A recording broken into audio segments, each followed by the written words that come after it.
What's up, you guys? Namakan here, bringing you my perspective as to what anything is bringing us, and I'm taking a little bit of a break from watching the World Cup, and to bring you my review of Muse's fifth studio album, The Resistance. Released in September 14th, 2009, this album received positive reviews, with some calling it their most ambitious and bombastic album to date. Some people have expressed concerns about the album, with some calling it a derivative and unoriginal progressive rock album. The Resistance is a commercial success. In the US, this album peaked at number 3 on the Billboard 200, their first top 5 album, and was certified platinum, meaning it has sold over 1 million copies in America. In the UK, this album topped the charts and is certified 2 times platinum. Worldwide, The Resistance has sold over 5 million copies, making it their best-selling album to date. I love Muse. They're one of my favorite bands of all time. My personal favorite band in the alternative rock scene. My favorite album from them is Black Holes and Revelations, with my favorite song from them being Starlight. I went to a concert of theirs before COVID hit. This was when they were promoting Simulation Theory, which was their new album at the time. They are an electric band live. These guys put on a show and made your time and money worth it. Without further ado, let's go track by track with The Resistance, starting with arguably the most well-known song to date, Uprising. This is the lead single for The Resistance, as this song was released a month before the album's release, and it became an absolute sensation, as not only it was huge in rock radio, it crossed over into mainstream radio stations.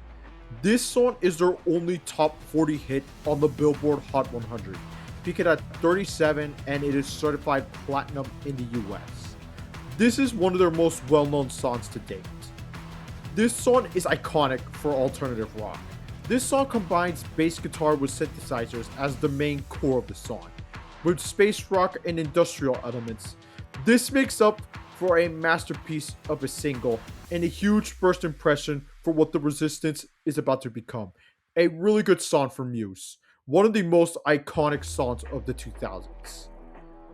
The next song is the title track, which was also a single for the album. This song is absolutely incredible. This song was written by the singer and guitarist of the band, Matthew Bellamy. This is a completely different tune compared to Uprising, where that song was driven by the bass guitar. This song is a lot more ambience. This song begins with a piano riff done by Matt along with synthesizers. This song was nominated for 2 Grammys. It unfortunately lost both of those awards, but it showed that Muse was a force to be reckoned with. This is one of my favorite songs from Muse. This is tied with my favorite song of the album. It is absolutely beautiful, but the next song might have the edge for me. The next song is called Undisclosed Desires. This was another single for the album, and for Muse to make a song like this, oh my god, this is one of the best songs they have ever made.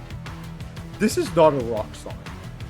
In fact, this is probably an R&B song if I say so myself. Oh, but my god, let me tell you why this is such an amazing song. This song begins with an electric drum pattern and builds up with Matt Bellamy singing, and then a big presence with the bass guitar on the chorus, and it ends up being one of the most unique songs of their discography. Some would say this is something Timbaland would have made. I wouldn't say that. Timbaland has a really unique and distinct sound, and I don't think this is something he would have made. This is neck and neck between this one and Resistance as my favorite songs in the album, and honestly, I would lean towards Undisclosed Desires for now. Fantastic song, one of my favorite love songs ever, and one of the greatest songs Muse has ever made. This is definitely in my top 5 favorites from them. The next song is called The United States of Eurasia. This song was released as a promotional single. It was released a few months before The Resistance was announced as Muse's new album. I gotta say, it is interesting that this was a promo single, as this is quite an ambitious song. The band went all out with the production. This is a symphonic rock song, the first of its kind for Muse. The song was compared to Queen with its vocal style, and the way the song was influenced by Bohemian Rhapsody, with the way the instrumentation can sound like. This is one of the best songs on the album, a major highlight. The next song is called Guiding Light. Now, this is the slower song in the album, but man, this song is beautiful. This band is composed of Matt Bellamy, the guitarist and the singer, Chris Wolstenholme, the bassist, and Dominic Coward, the drummer. They have been around since day one, with no lineup changes nor exits. The same guys since day one. Impressive, honestly. Not many bands can say that. Good to see that their brothership hasn't declined since the mid-90s. The next song is called Unnatural Selection. This is the longest song in the album. This is both a symphonic and rock song.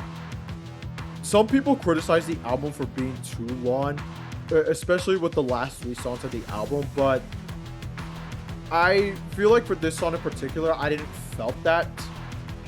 I mean, but I do really love this song though. This is one of the best songs on the album, even though it is the longest song on the album. But it makes it worth it.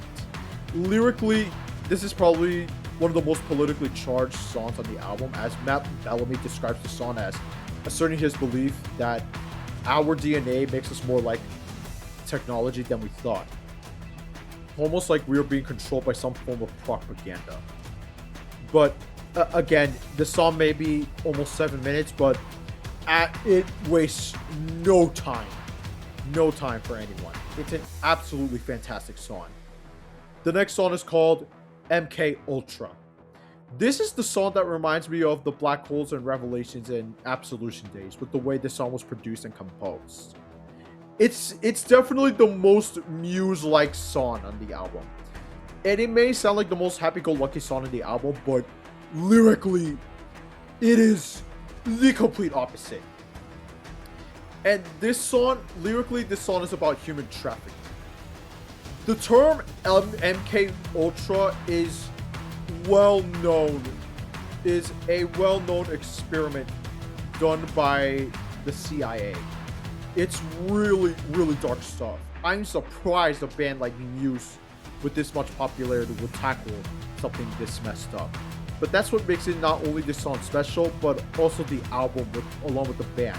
They want to spread a message, even though half the time the songs they made later in their careers haven't particularly received well. They still stand out as the rock band trying to make political statements to their fans. The next song is called I Belong to You. This is another song where it is not a rock song, but a mix of R&B and jazz. I say jazz, but there is a clarinet solo, which makes this song stand out among its peers. This is another love song made by Matt Bellamy for his then fiancée. This song also references George Orwell's 1984, among many other tracks on the album such as Undisclosed Desires. This song had an exclusive remix for the first Twilight movie. The band has regretted that decision since then. I love this song. This album is fantastic. One of their best in their discography. Top 5 Muse album for me. So the last 3 songs are a part of a symphony. And the last 3 songs of the album are called Exogenesis. And it is a 3-part, with the first part being called Overture. So since this is a symphony, I would probably I'm gonna be honest with you. This is probably my least favorite parts of the album. Not that the songs are bad, like they're decent, but like they're not as memorable as like the first or like the other tracks of the album. Like if I was more involved with the orchestra scene, this would probably stand out to me more. But honestly, like compared to the rest of the album on the Resistance, these are probably my least favorite songs on the album.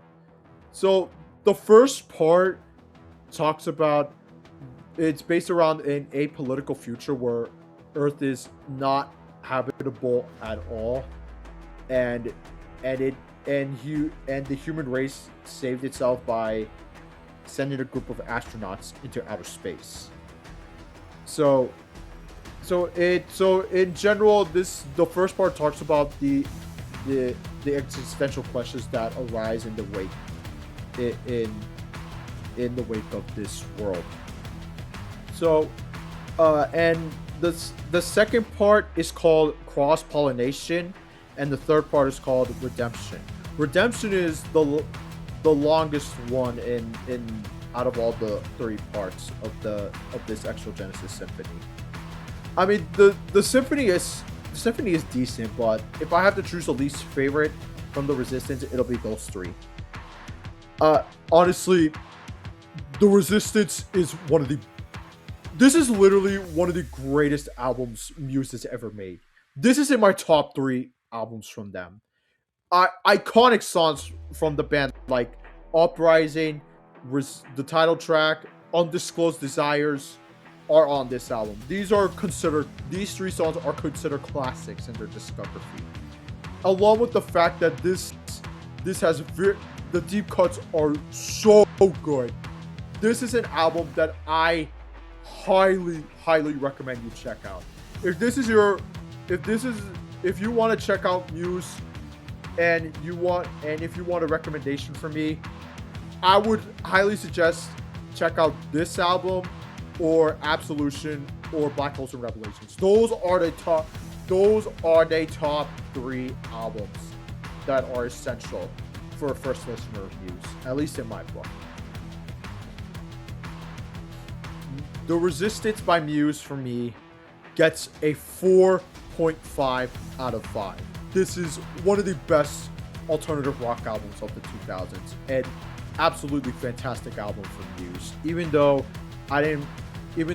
I didn't care for the last three songs as much as the rest of the album, even though they're actually pretty decent.